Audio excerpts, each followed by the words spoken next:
Apple ने अभी अभी अपने नए जनरेशन iMac को इंट्रोड्यूस किया है और ये पिछले मॉडल के तुलना में ड्रामेटिकली पतला है, एग्जैक्ट 3 गुना से अधिक पतला।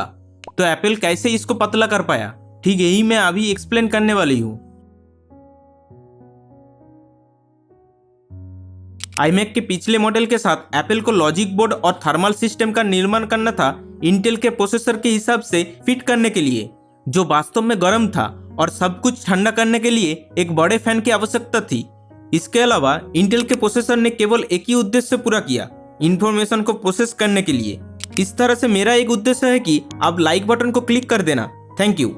वैसे iMac में प्रोसेसर के अलावा रैम, जीपीयू और एक कंट्रोल हब जैसे अन्य कंपोनेंट शामिल है। हर कंप्यूटर को काम करने के लिए जरूरत होता है। इसके परिणाम स्वरूप एक बड़ा लॉजिक बोर्ड जरूरत पड़ी, जिसने बहुत अधिक जगह घेर ली। एक बड़ा लॉजिक बोर्ड के साथ एक बड़ा थर्मल सिस्टम जोड़े।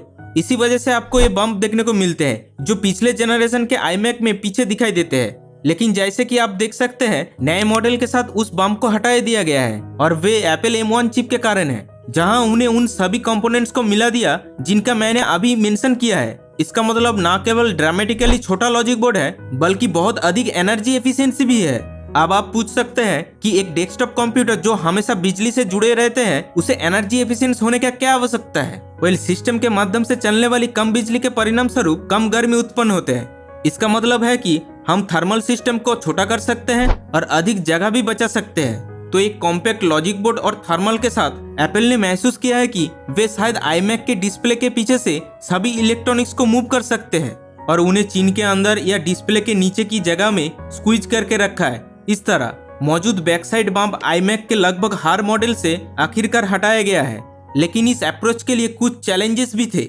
पिछले iMac की चिन को महत्वपूर्ण कंपोनेंट्स के लिए रखा गया था, जैसे audio jack, SD card slot, USB ports, एक इथरनेट पोर्ट और एक बड़े AC पावर पोर्ट। इन सारे चीज को डालने के लिए ये नए iMac में बहुत अधिक स्पेस लेंगे। एप्पल क्लेवरली सॉल्यूशन के साथ आया जो उन्हें चाहिए था। ऑडियो जैक को कंप्यूटर के पिछले हिस्से में प्लग करने के लिए कम से कम 13 मिलीमीटर की गहराई की आवश्यकता होते हैं, लेकिन iMac सिर्फ 11.6 मिलीमीटर का है। इसके बजाय एप्पल ने ऑडियो जैक को साइड में दे दिया और SD कार्ड स्लॉट और स्टैंडर्ड USB-A पोर्ट पूरी तरह से हटा दिया गया था। इसके बजाय iMac 2 USB-C और थंडरबोल्ट पोर्ट्स ऑफर करता है। यदि यूजर को एक SD कार्ड स्लॉट, एक USB-A स्लॉट, यहाँ तक कि HDMI की आवश्यकता है, तो वे इसके बजाय सिंपली एक एडाप्टर खरीद सकता है। लेकिन AC पावर प्लग के बारे में क्या? ये चीज आज के स्टैंडर्ड से चंकी है, जिसका उपयोग एप्पल ने 1998 में ओरिजिनल मॉडल के बाद से iMac को पावर देने के लिए किया है। हालांकि इसके ओल्ड डिजाइन से कोई प्रॉब्लम नहीं थी, बल्कि इसका साइज बड़ा था। इस कनेक्टर की गहराई 18.2 मिलीमीटर है और iMac सिर्फ 11.6 मिलीमीटर चेसिस के अंदर फिट होने के लिए बहुत बड़ा है।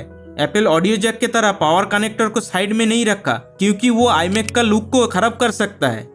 इसलिए उन्हें पूरी तरह से एक नए प्लग के साथ आने के लिए मजबूर होना पड़ा। And here it is.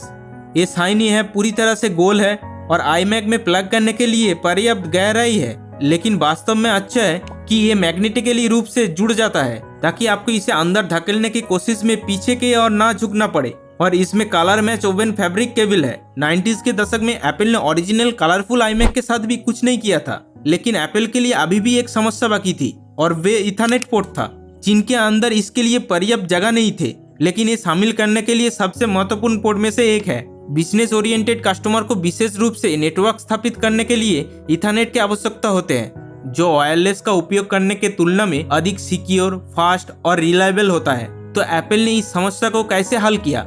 खैर, उन्हें वास्तव में iMac के पावर सप्लाई में एक इथरनेट पोर्ट दिया है, जो न केवल कंप्यूटर के अंदर जगह बचाता है, बल्कि यूजर का डेस्कटॉप को भी साफ करता है, क्योंकि इथरनेट केबल उनके डेस्कटॉप के बजाय जमीन पर रहेगा। तो एक छोटा लॉजिक बोर्ड और थर्मल सिस्टम के साथ ऑडियो जैक, एक रीडिजाइन किया गया पावर कनेक्टर और एक इंटीग्रेटेड इथरनेट पोर्ट के साथ एप्पल नए iMac को सिर्फ 11.6 मिलीमीटर मोटा बनाने में सक्षम था। और उस दृष्टिकोण में 2007 में ओरिजिनल आईफोन 11.6 मिलीमीटर मोटा था। तो यहाँ हम 14 साल बाद एक संपूर्ण iMac डेस्कटॉप कंप्यूटर के साथ है, जिसे हम कह सकते हैं कि एक आईफोन से पतला है। तो इस तरह एप्पल ने iMac को इतना पतला बना दिया है।